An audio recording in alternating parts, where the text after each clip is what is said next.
तिसुआ सोमवार या छह सोमवार व्रत कथा।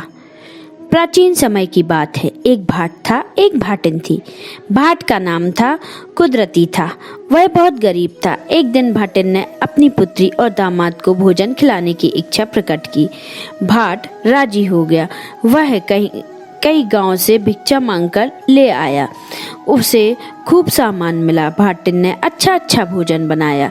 भोजन बनाकर वह हाथ पैर धोकर बाहर गई। भाट ने घर में जाकर रसोई देखी तो वहाँ केवल एक बड़ी और एक छोटी दो ही रोटियां थी।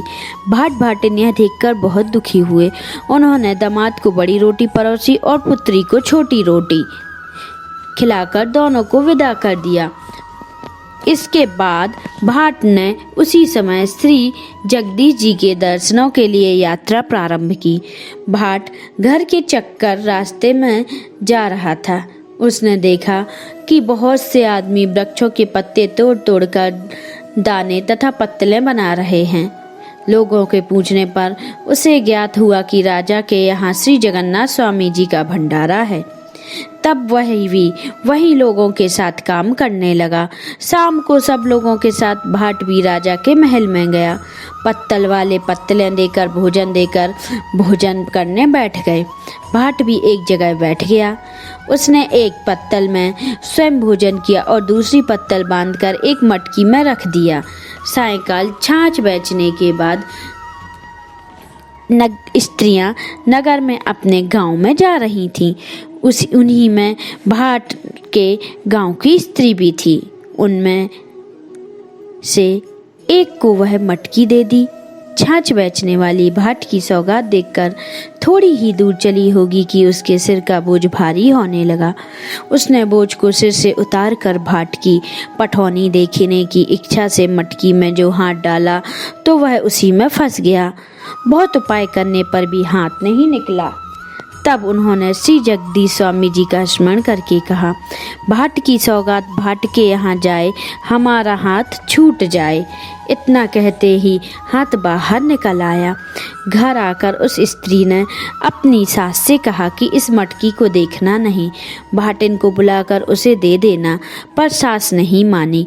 उसने मटकी खोलकर जो देखा तो उसमें जवाहरात भरे हुए थे।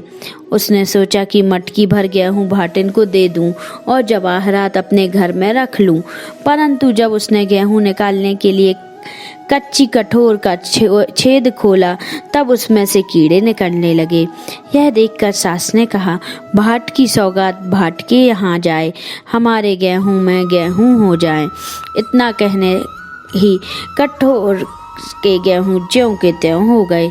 सास ने उस भाटिन को बुलाकर बंद मटकी उसे दे दी। भाटिन ने मटकी को घर ले जाकर खोला। उसमें बहुमूल्य हीरे जवाहरात भरे निकले। उनमें से उसने एक अंश पुण्य कार्यों के लिए संकल्प कर दिया और शेष से अपने खाने पीने का काम चलाने लगी। भाट श्री जगन्नाथ स्वामी जी की यात्रा करने चला गया। मार्ग में उसे एक साधु मिला।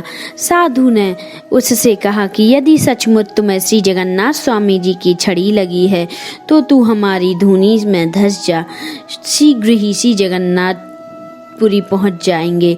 जब भाट धूनी में धंसने लगा तब साधु ने उसे मना करके एक अंधे कुएं में गिरने के लिए कहा। भाट उसमें भी कूदने को तैयार हो गया तो साधु ने फिर मना करके उसे भड़भूंजे में की भीड़ में सर देने के लिए कहा। भाट भाड़ से सर देने को भी तैयार हो गया। इस प्रकार उसे सब परीक्षा में उत्तीर्ण पाकर साधु संतुष्ट हो गया। रात्रि में साधु ने एक दाल, एक चावल और एक चुटकी आटा देकर भोजन पकाने के लिए कहा। एक हांडी में अरहर रख दाल चावल के दाने उसमें डाल दिए और आटा गूंथ कर ढक दिया।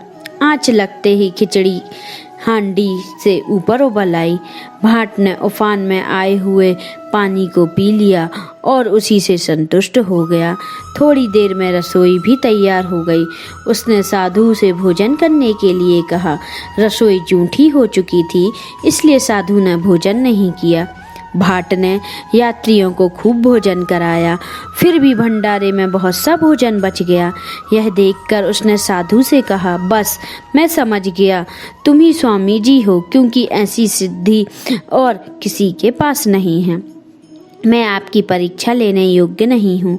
मैं तो अल्पज्ञ हूँ और आप सर्वज्ञ हैं। जैसे आपने कृपया करके मार्ग में दर्शन दिए, वैसे ही दर्शन पुरी में दीजिए। साधु ने कहा, जहाँ हम हैं वहीं पुरी है। तू इस भ्रम में ना पड़, तो तेरी जो इच्छा हो सो कह। वह बोला, महाराज, मैं बहुत ही दरिद्र हूँ, मुझको भरपेट खाने को नहीं मिलता, इसलिए मेरी दरिद्रता दूर कीजिए। साधु ने कहा कि पुरी के समीप ही बैंत की झाड़ी का वन है, तू उस झाड़ी से 5 बैंत तोड़ ला। भाट झाड़ी के में जाकर ज्यों ही अच्छे अच्छे बैंत तोड़ने लगा, त्यों ही उसकी मुस्कें बंध गईं। यह देख साधु ने कहा, तू बड़ा लोभी है, तुझे असंतोष तो है ही, तृष्णा भी अधिक है, इसी से तेरा यह हाल हो रहा है। तू इन बातों को त्यागने का संकल्प करके सिर्फ 5 बैंत लेकर चला तो मैं इसी जगह पूजन कर लूं। परंतु उन्होंने इसकी बात पर ध्यान नहीं दिया। वह आगे आ, भाट ने वैसा ही किया। वह 5 बैंत लेकर साधु के पास आ गया। साधु ने एक पीतल की बटलोई उसे देकर कहा कि चैत्र मास के प्रति सोमवार को इन बैंतों की पूजा किया करना, चौथे सोमवार को हमारे नाम के भंडारे देना। यदि तू ऐसा करेगा तो इस बटलोई में 56 प्रकार के भोजन तुझको मिला करेंगे। बटलोई लेकर भाट घर वापस आया। मार्ग में एक जगह है, जब वह पानी पीने लगा तब उसने चुल्लू में पानी के साथ तेसू का फूल आ गया। उस फूल को देखकर उसे स्मरण आया कि आज तो चैत्र का पहला सोमवार है, साधु की पूजा करनी है और कथा कहनी है। पास ही खेत में लगे किसान दावर चला रहे थे। उसने कहा कि मेरी कथा सुन लो, मैं इसी जगह पूजन कर लूं, परंतु उन्होंने उसकी बात पर ध्यान नहीं दिया। वह आगे बढ़ा। उसके जाते ही किसान का गल्ला आप से आप जलने लगा। यह देख किसान भाट को वापस बुलाने लाए। भाट ने बैंतों की पूजा करके साधु की कथा कही। इसके बाद वह आगे चला गया। दूसरे सोमवार को उसे भेड़े चराते हुए गडरिया मिला। उसने भी उससे कथा सुनने को बटलोई लेगा। यदि वह उसको ना दे तो फिर वह बल प्रयोग करके उसे बटलोई छीन ली के लिए प्रार्थना की, पर गडरियों ने उनकी बात पर ध्यान नहीं दिया। सहसा उसकी भेड़ें मिल गईं। तब उसने भाट को बुलाकर कथा सुनी तथा कथा पूरी होते होते उसकी भेड़ें दुगनी तिगुनी होकर चरती हुई दिखाई देने लगी। भाट की 2 पुत्रियां थी। बड़ी पुत्री सुमित्रा किसी बड़े अमीर आदमी के घर ब्याही थी और छोटी पुत्री सावित्री उसी गांव के पास निर्धन के यहाँ ब्याही थी। तीसरे सोमवार को भाट बड़ी पुत्री के घर पहुंचा। उसने उससे कथा सुनने के लिए कहा, पर उसने उसकी बात पर ध्यान नहीं दिया। तब वह वहां से अपनी छोटी पुत्री के घर गया। छोटी पुत्री उससे बड़े प्रेम भाव से मिली। उसने अपने पिता के आदेश अनुसार पूजा की चौकी लगा दिया। उसका पिता पूजा करने लगा। तब वह पुत्री घर में से सन की आटे लेकर बनिए के यहाँ से पूजा के लिए घी गुड़ लाई और उसी घी गुड़ से साधु के नाम का होम करके प्रेम से कथा सुनी। इसके बाद जब साधु को दी हुई बटलोई में बैंत डालकर खटखटाया, तब कच्चे पक्के सब प्रकार के 56 व्यंजनों के ढेरे लग गए। गांव में जो लोग प्रसाद लेने आए उन्हें भाट ने खूब भोजन कराया। पुत्री और दामाद ने भी खूब भोजन किया। चलते समय भाट ने अपनी पुत्री को श्री स्वामी जी को स्मरण करने को कहा। सावित्री भी श्री स्वामी जी का स्मरण करने लगी और उसके घर में धन्य धान्य से बढ़ोतरी होने लगी। अपनी छोटी पुत्री सावित्री के यहाँ से भाट अपने गांव के पास पहुंचा। वहां उसने कुछ विशेष चमत्कार दिखाई दिया। गांव के बाहर नए नए बाग बगीचे, नदी, तालाब आदि देखकर, मंदिर आदि देखकर वह दंग रह गया। यह सब उसी का था। जिस दिन वह अपने घर पहुंचा उस दिन सोमवार था। भाट ने गांव को न्योता दिया और बैंतों की पूजा करने के बाद बटलोई में बैठ खटखटाया, परंतु 56 व्यंजनों के ढेर लग गए। गांव में छोटे बड़े सभी लोग भाट के यहाँ भोजन करने आए और भोजन करके चले गए। भाट ने राजा के यहाँ भी प्रसाद भेजा। राजा को नाई ने सब हाल पहले ही मालूम हो चुका था कि भाट ने बटलोई में करामात है। राजा ने यह बात मंत्रियों से कही और यह भी कहा कि किसी युक्ति से भाट के पास बटलोई लेनी चाहिए। इस प्रकार मंत्रियों ने सलाह दी कि राजकुमार को भाट के घर भेजना चाहिए। वह जिद करके उससे बटलोई ले लेगा। यदि वह उसको ना दे तो फिर वह बल प्रयोग करके उसकी बटलोई छीन ली जाएगी। दूसरे दिन लोग राजकुमार को भाट के घर ले लाए। राजकुमार ने जब भाट के बटलोई मांगी तब उसने खुशी से बटलोई राजकुमार को दे दी। बटलोई पाकर राजा ने नगर भोज का ठान लिया, परंतु बटलोई में बैठ डालकर उसने खटखटाया, तब उसमें से कुछ नहीं निकला। जो लोग न्योता के लिए आए थे वो भी भूखे बैठे रहे। कटोरा में गल्ला भी नहीं था। राजा ने असंतुष्ट होकर भाट को पकड़ने के लिए सिपाही भेजे, परंतु वह पहले ही चंपत हो गया था। कुदरती भाट घबराया हुआ श्री स्वामी जी की ओर भागता जाता था। मार्ग में उसे कहीं 2 आम के वृक्ष, कहीं 2 पोखरे, कहीं कई स्त्रियां, कहीं एक सांप, कहीं एक बिना सवार का घोड़ा मिला। उसने कहा, भाई मेरा संदेश स्वामी जी से कहना कि मैं मुद्दत से सजा सजाया फिर रहा हूँ, फिर भी कोई मुझ पर सवारी नहीं करता। वह और भी आगे चला तो कहीं नदी, कहीं एक गाय और कहीं एक अंध बने मकान का मालिक मिला। सब दुखी थे। भाट सबका संदेशा लेता हुआ श्री जगन्नाथपुरी के समीप पहुंचा। तब श्री स्वामी जी ने उसे साक्षात दर्शन दिए।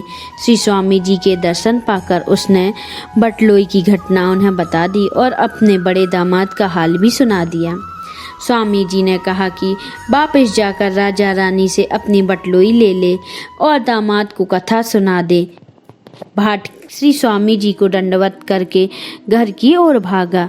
जितने पग वह घर की ओर उठता था उतना ही वह बहरा होता जाता था। अंत में घबरा कर वह फिर श्री स्वामी जी की ओर चला। वहां पहुंचकर उसने सबके संदेश कह सुनाए। तब श्री स्वामी जी ने प्रकट होकर कहा कि वे दोनों आम के वृक्ष उस जन्म के मामा भांजे हैं। मामा ने भांजे की धरोहर खाई थी, इस पाप से उसकी यह दशा हुई है।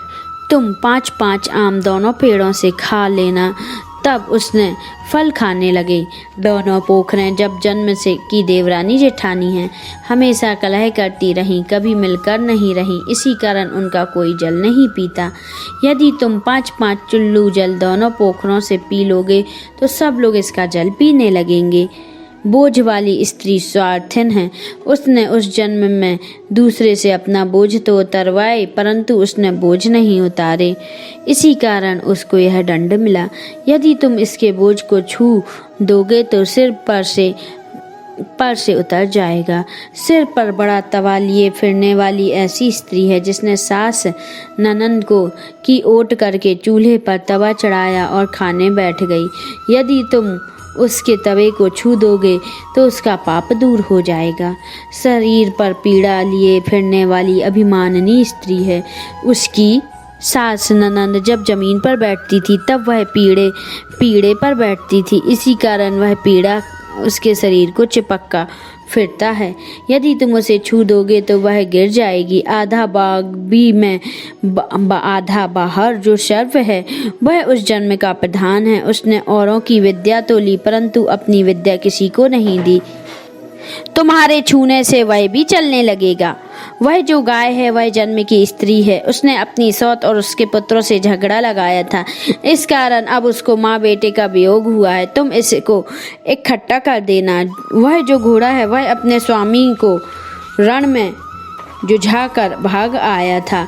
तुम उस पर सवार होकर 5 कदम चलना, तब उस पर सब सवारी करने लगेंगे। महल की बाबत साहूकार से कहना कि उसके नगर में कोई कन्या कुंवारी है, उसके माँ बाप गरीब हैं। यदि उसको खोजकर साहूकार उसका ब्याह करा दे तो उसका महल उठ जाएगा और सब इच्छाएं पूरी होंगी।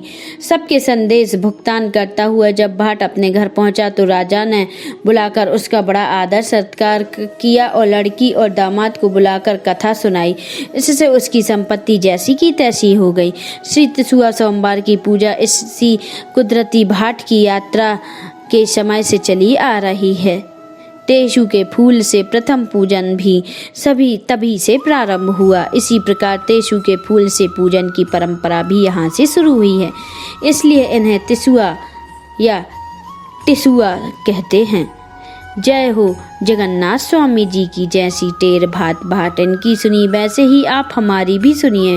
बोलो जगन्नाथ के भाट को जगत पसारे हाथ। बोलिए जगन्नाथ स्वामी की जय। अगर आपने अभी तक हमारे चैनल को सब्सक्राइब नहीं किया है तो जल्दी से आप सब्सक्राइब कर लें, जिससे आने वाले वीडियो आपको जल्दी मिलते जाएं, और नोटिफिकेशन बेल आइकन को प्रेस करें, जिससे आपको हमारे वीडियो का नोटिफिकेशन मिलता रहे। और लाइक और कमेंट करना ना भूलें। आप सभी को नमस्कार।